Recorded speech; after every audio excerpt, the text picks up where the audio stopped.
नमस्कार, मैं हूं ज्ञानेंद्र मिश्रा और आप देख रहे हैं शेर आजमी न्यूज। सबसे तेज और सबसे सटीक खबर देखने के लिए बने रहिए शेर आजमी न्यूज के साथ। अब खबर विस्तार से। इस खबर के प्रायोजक हैं गुड्डू गुप्ता और ऋषिकेश, जिला पंचायत क्षेत्र वार्ड नंबर 22 खैराबाद से महाप्रधान चुने।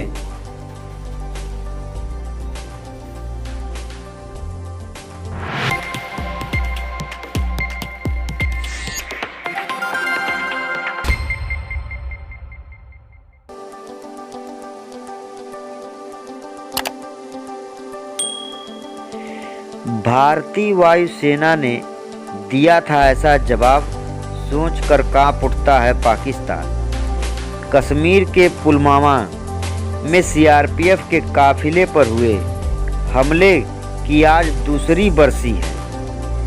पाकिस्तानी आतंकियों की ओर से किए गए इस हमले में सीआरपीएफ के 40 जवान शहीद हो गए थे।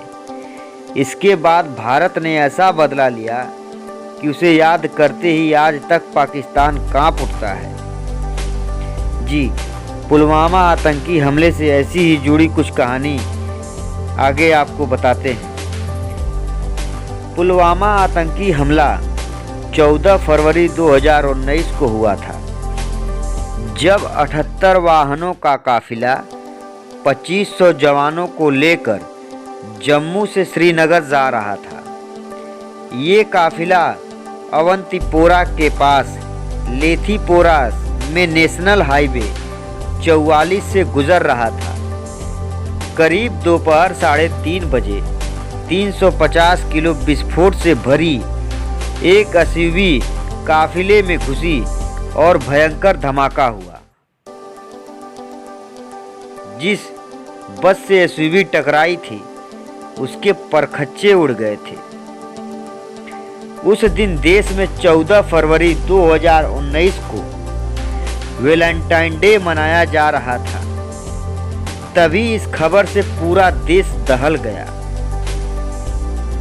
इस आतंकी हमले में सीआरपीएफ के 40 जवान शहीद हो गए थे।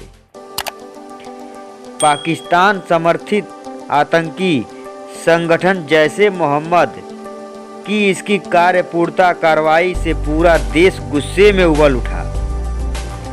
कई जगहों पर आत्मघाती हमले, विरोध में प्रदर्शन भी हुए। सभी राजनीतिक दलों के नेताओं और सिविल सोसाइटी के सदस्यों ने इस हमले की निंदा की। पीएम मोदी ने पाकिस्तान को दी थी कड़ी चेतावनी।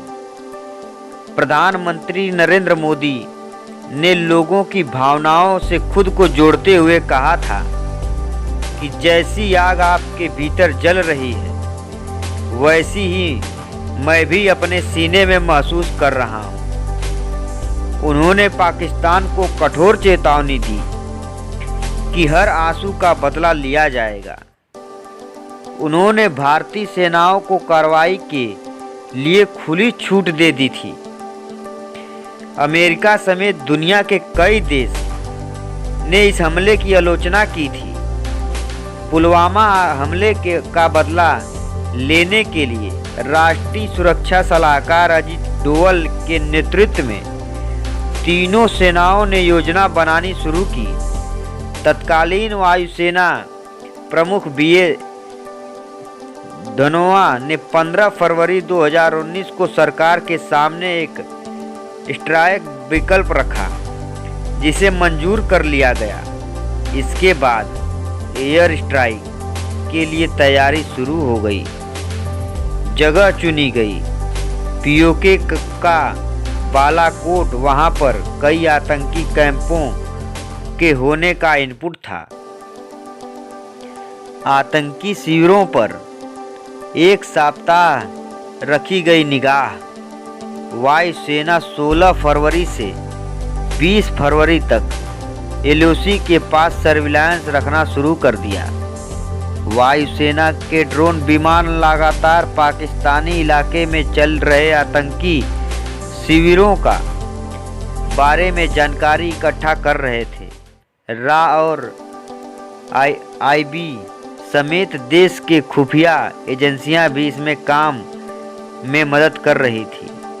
ऑपरेशन का समय नज़दीक आने पर वायुसेना ने 22 फरवरी 2019 को रिहर्सल शुरू कर दी। हमले को अंजाम देने के लिए वायुसेना एक्सचेंज को लगाया था। इस मिशन के लिए मिराज स्क्वाड्रन के 12 जेट को तैयार रहने का निर्देश दे दिया गया था। वायुसेना ने 24 फरवरी को मिशन का ट्रायल किया, जिसमें सफलता मिलने पर 26 फरवरी को मिशन को ऑपरेशन करने का प्लान बनाया गया। मिराज विमानों ने धावा बोलकर खत्म कर दिए 300 आतंकी। ऑपरेशन वाले दिन वायुसेना के मिराज विमानों ने तड़के करीब 3 बजे पाकिस्तान के बालाकोट इलाके में चल रहे आतंकी शिविर पर हमला बोलकर उन्हें पूरी तरह से नष्ट कर दिया। हमला इतना तेज और सटीक था कि पाकिस्तान को इसकी भनक तक नहीं लगी। इस एयर स्ट्राइक में बालाकोट में मौजूद 300 आतंकी मारे गए। इस दौरान पाकिस्तान के जवाबी अटैक को देखते हुए भारत की तीनों सेनाएं अलर्ट पर चौकसी बरतने लगी। उस हमले के बाद पाकिस्तान अब तक दूसरा बड़ा हमला करने की हिम्मत नहीं जुटा पाया है।